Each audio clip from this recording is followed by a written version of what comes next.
Hello friends, எல்லாருமே எப்படி இருக்கீங்க? இன்னைக்கு வீடியோல நம்ம பார்க்க போறது உங்ககிட்ட யார் பேசணும்னு நினைக்கிறீங்களோ அவங்களோட பெயரை சொல்லிக்கிட்டே இந்த படத்தை பாருங்க. 30 நிமிடத்துல நீங்க நினைச்சது நடக்கும். நினைத்த நபரே உங்களுக்கு ஃபோன் பண்ணுவாங்க. எனக்கு ஆல்ரெடி லா ஆஃப் அட்ராக்ஷனோட பேசிக்ஸ் கான்செப்ட் எல்லாமே தெரியும் அப்படிங்கிறவங்க நேரா ஸ்கிப் பண்ணிட்டு வீடியோ பார்க்க ஆரம்பிச்சிருங்க. இல்லைங்க எனக்கு பேசிக் தெரியாது, எனக்கு ஒரு ப்ராப்பரான ஒரு வீடியோ வேணும் அப்படிங்கிறவங்க இந்த வீடியோவை தொடர்ந்து பாருங்க. ஏன்னா பேசிக்ஸ் நிறைய பேருக்கு தெரிய மாட்டேங்குது. பேசிக்ஸ் தெரியாதனால அவங்க தப்பு பண்றாங்க. ஸோ பேசிக்ஸை நான் புரிய வைக்கிறேன். லா ஆஃப் அட்ராக்ஷன் உங்களுக்கு எப்படி ஒர்க் ஆகுது அப்படின்னு கேட்டீங்கன்னா, நம்மளோட எண்ணங்கள் நீங்க என்ன ஆசைப்படுறீங்களோ அந்த விஷயம் பிரபஞ்சத்தோட எப்ப கலக்குதோ, பிரபஞ்சத்தோட எப்ப ஒன்னு சேருதோ அப்ப அந்த விஷயம் நடக்கும். நீங்க அந்த விஷயம் எப்படி பிரபஞ்சத்தோட நடக்கும், எப்படி பிரபஞ்சத்தோட கலக்கும் அப்படின்னு கேட்டீங்கன்னா, சிம்பிளா சொல்றேன், பிரபஞ்சம் அப்படிங்கிறது வேற, நம்ம வேற நீங்க நினைக்க வேண்டாம். நீங்களும் பிரபஞ்சமும் ஒண்ணுதான். நம்மளோட ஆழ்மனம்னு ஒண்ணு இருக்கு இல்லைங்களா, நம்மளோட ஆழ்மனமும் பிரபஞ்சமும் ஒண்ணுதான். இது ரெண்டும் வேற வேற கிடையாது. அப்ப நீங்க என்ன நினைக்கிறீங்களோ, என்ன ஆசைப்படுறீங்களோ அதை உங்களோட ஆழ்மனதுல நீங்க பதிய வச்சிட்டீங்கன்னா அது அப்படியே நடக்கும். நம்ம ஆழ்மனதுல எப்படி பதிய வைக்கிறதுனா, நமக்கு டைரக்டா நம்மளால நம்ம ஆழ்மனதுல பதிய வைக்க முடியாது. ஏன்னா வெளிமனம்னு ஒரு மனம் இருக்கு. இந்த வெளிமனம் என்ன பண்ணும் அப்படின்னு கேட்டீங்கன்னா, இப்ப நான் இந்த வீடியோல சொல்லக்கூடிய விஷயங்கள் நீங்க பார்த்துட்டு இருக்கீங்க இல்லையா, இது ஃபர்ஸ்ட் உங்க வெளிமனம் தான் பார்க்குமே. வெளிமனம் பார்த்து என்ன பண்ணும், இது சரி இது தப்பு அப்படின்னு அதுவே பகுத்தாய்ப்பணும். இது நடக்கும், இது நடக்காது, இல்ல இது கிடைக்கும், இது கிடைக்காது அப்படின்னு உங்ககிட்ட பயங்கரமா ஆர்கியூ பண்ணுது. எல்லாமே உங்க வெளிமனம் தான். எல்லாத்துக்குமே லாஜிக்கா கேள்விக்கு இந்த மாதிரி எல்லா விஷயங்களும் பண்றது நம்மளோட வெளிமனம் தான். இந்த வெளிமனம் ஒரு விஷயத்தை உண்மை அப்படின்னு நம்பிருச்சு அப்படின்னா அதுக்கப்புறம் தான் அது பாத்தீங்கன்னா தொடர்ந்து அது கேட்கிறப்பயோ தொடர்ந்து செய்யும் போது அது நம்ம ஆழ் மனசு கொண்டு போகுமே. சோ வெளிமனத்தை நம்ம ஒரு விஷயத்துல உண்மை நீங்க நம்ப வச்சாவே அது ஆட்டோமேட்டிக்கா உங்க ஆழ்மனதுக்கு அனுப்பும். ஆனா அது நீங்க கண்டினியூட்டி பண்ணீங்கன்னா மட்டும்தான் அதுல பதியுமே. இப்ப நம்ம இந்த ஆழ்மனதுல பதிய வைக்கிறதுக்கான 2 வழி இருக்கு. அதுக்கான 2 வழி என்னன்னா, முதல் விஷயம் என்னன்னு கேட்டீங்கன்னா, ஒரு விஷயத்தை நீங்க செய்யும் போது, ஒரு விஷயம் உங்களுக்கு வேணும்னு நினைக்கிறீங்கன்னா அந்த டைம்ல முழு கவனத்தோட எந்தவித கவன சிதறல்களும் இல்லாமல் அந்த ஒரு விஷயத்துல மட்டும் முழு கவனம் செலுத்தி கூடவே பாத்தீங்கன்னா ஏதாவது ஒரு எமோஷனலோட ஃபீலிங்ஸோட நீங்க பண்ணீங்கன்னா உங்க ஆழ் மனதுல பதியும். ரெண்டாவது, ஒரே விஷயத்த திரும்ப திரும்ப நீங்க பண்ணிட்டு இருந்தாலுமே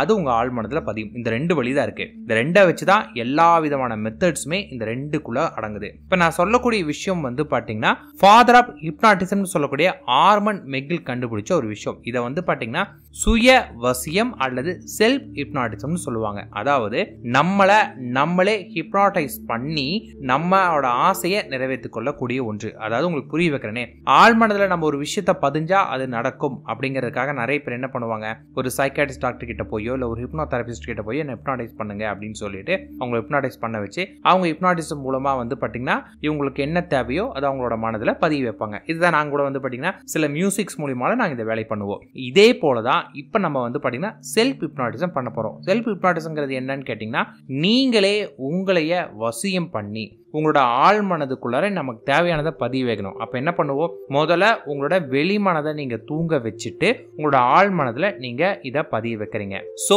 இதை எப்படி பண்றது நான் சொல்லிடுறேன். முதல்ல உங்களுக்கு பிக்சர்ல, அதாவது நீங்க பார்க்கக்கூடிய வீடியோல ஒரு ஸ்பைரல் ஒன்று காமிச்சிருக்கேன். ஜஸ்ட் லைக் ஒரு ஸ்பைரல் மாதிரி அப்படியே இந்த கொசு சுருள் மாதிரி அப்படியே சுத்திட்டு இருக்கு இல்லைங்களா, அதை கண் சிமிட்டாமல் அப்படியே பார்த்துட்டு இருங்க. உங்களுக்கு கண் சிமிட்டாமல் அதை பார்க்கும்போது உங்களுக்கு லைட்டா பிளர் ஆன மாதிரி ஒரு ஃபீல் உங்களுக்கு கிடைக்கும். லைட்டா தலைவலிக்கிற மாதிரி, லைட்டா மயக்கம் வர மாதிரி, கொஞ்சம் இரிட்டேட் ஆகிற மாதிரி அந்த ஃபீல் தெரியும். எப்ப அந்த ஃபீல் தெரியுதோ அப்ப மெதுவா நீங்க கண்ணை மூடினீங்கன்னா அந்த சுத்துறது உங்களுடைய கண்ணுக்குள்ளார, அதாவது உங்களோட மனக்கண்ல கிளீனா தெரியும். அந்த நேரத்துல உங்களுக்கு யார் ஃபோன் பண்ணணும்னு நினைக்கிறீங்களோ அந்த பர்டிகுலர் பர்சனை ஃபர்ஸ்ட் விஷுவல் பண்ணுங்க. அந்த பர்டிகுலர் பர்சனை உங்க கண் முன்னாடி விஷுவல் பண்ணி நிறுத்துங்க. ஆல்ரெடி உங்களுக்கும் அவங்களுக்கும் கான்டாக்ட் இருக்கணும். எந்தவித கான்டாக்டும் இல்லாத ஒரு நபருக்கு பண்ணாதீங்க. அந்த பர்டிகுலர் பர்சனை பாத்தீங்கன்னா விஷுவல் பண்ணிட்டு அவங்களோட பேரை பாத்தீங்கன்னா திரும்ப திரும்ப அவங்க பெயரோட கால்மி அப்படின்னு, இப்ப பாத்தீங்கன்னா அவங்களோட பேர் மணி அப்படின்னா மணி கால்மி, மணி கால்மி அப்படின்னு திரும்ப திரும்ப திரும்ப திரும்ப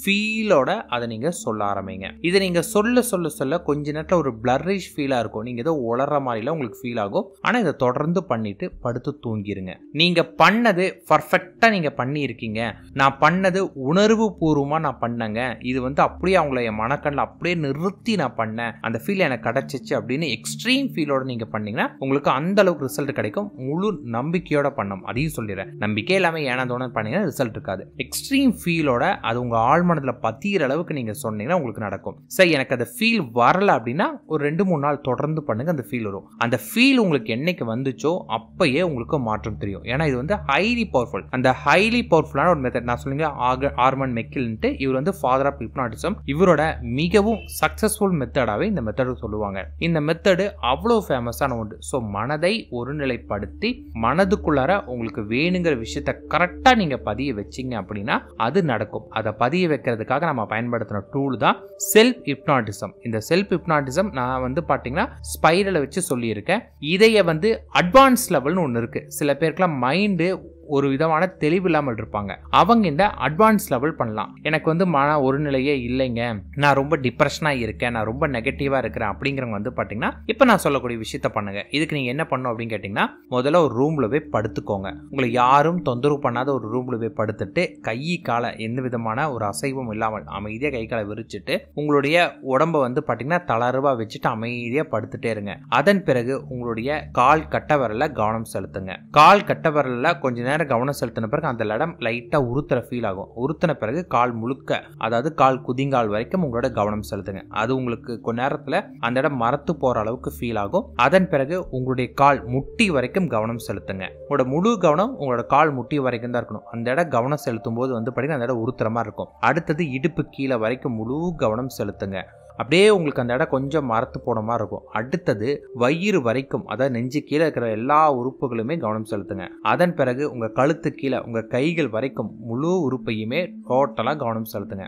அதன் பிறகு உங்களுடைய வாய்க்கு கவனம் செலுத்துங்க, உங்களுடைய மூக்குக்கு, கண்களுக்கு, கடைசியில் உங்களுடைய முடிக்கு கவனம் செலுத்திட்டு அதன் பிறகு ஒரு இறுக்கமான கயிறை எடுத்து உங்களை நீங்களே ரொம்ப டைட்டா, எவ்வளோக்கு எவ்வளோ உங்களை டைட்டா கட்ட முடியுமோ அந்த அளவுக்கு நீங்க கட்டுறதா விஷுவல் பண்ணுங்க.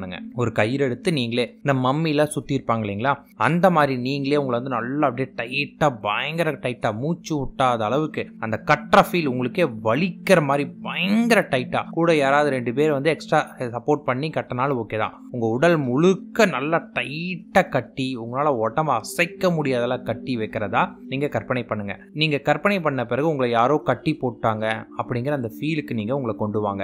உங்க உடல் முழுவதும் கட்டி இருக்கிறாங்க, உங்களோட உடம்புல ஒரு துளியும் கூட உங்களை அசைக்க முடியல அப்படின்னு ஃபீல் பண்ணுங்க. அந்த ஃபீலோட திடீர்னு அந்த கயிறோட கட்டு அவுறதா கற்பனை பண்ணுங்க. அப்படி அவுறும் போது அப்படியே உடம்புல அப்படியே கொஞ்சம் கொஞ்சமா அப்படியே நீங்க ரிலாக்ஸ் ஃபீல் பண்ண ஆரம்பிக்கிறீங்க. உங்க உடம்பு முழுவதும் அந்த ரிலாக்ஸேஷன் ஆகிறத அப்படியே ஃபீல் பண்றீங்க. இப்ப அந்த ஸ்பைரல் அப்படியே கண் சிமிட்டாமல் பார்த்துட்டு கண்களை மூடிக்கிட்டு அந்த ஸ்பைரல்ல கவனம் செலுத்துங்க. அந்த ஸ்பைரல் சுத்துறதுல பாட்டே இருங்க. அதுல ஒரு கருப்பு புள்ளி இருக்கும். அந்த கருப்பு புள்ளியை நோக்கி நீங்க வேகமா அந்த கருப்பு புள்ளியத்தோட நீங்க நோக்கி வேகமா ஓடிட்டு இருக்கிறதா நினைங்க. அதன் பிறகு நீங்க எதுவும் இல்லாத வெற்றிடத்தில் இருக்கிறதா நினைச்சுக்கோங்க. அந்த இடத்துல நீங்க யாரு கால் பண்ணுமோ அந்த நபரை மனதுல நினைத்துட்டு அவங்க உங்களுக்கு கால் பண்ணணும் அப்படின்னு நினைச்சிட்டே இருந்தீங்கன்னா போதுமானது. அப்படியே தூங்கிடுங்க. இதுல வேக்கப் கால்ஸ் உங்களுக்கு தேவை கிடையாது. அப்படியே தூங்கிடுங்க. இப்படி பண்ணீங்கன்னா சீக்கிரமான ரிசல்ட் கிடைக்கும். நான் சொன்ன ஃபர்ஸ்ட் முறையும் பண்ணலாம், இல்ல இதுவும் பண்ணலாம், 2வது முறையும் பண்ணலாம். இதுல உங்களுக்கு எது பவர்ஃபுல் நீங்க நினைக்கிறீங்களோ, அதாவது ஒவ்வொருத்தரோட மனநிலையை பொறுத்து மாறும். உங்க மனநிலைக்கு எது சரி நினைக்கிறீங்களோ அதை பயன்படுத்துங்க. நான் பொதுவா வந்து என்னோட பாயிண்ட் ஆஃப் வியூ சொல்றேன். நான் எப்பயுமே வந்து பாத்தீங்கன்னா ரொம்ப நிறைய தாட்ஸ் எனக்கு ஓடிட்டே தான் இருக்கும். அதனால நான் எப்பவுமே செகண்ட் ஆப்ஷன் தான் சூஸ் பண்ணுவேன். நீங்க ஆல்ரெடி மன ஒரு நிலையோட இருக்கீங்கன்னா ஃபர்ஸ்ட், இல்ல நான் ரொம்ப நெகட்டிவா இருக்கிறேன் அப்படின்னா செகண்ட் ஒன் சூஸ் பண்ணி பண்ணுங்க. ரிசல்ட் கிடைக்கும். எந்த அளவுக்கு நம்பிக்கையோட பண்றீங்களோ அந்த அளவுக்கு வேகமான ரிசல்ட்டே உங்களுக்கு கிடைக்கும். All the best.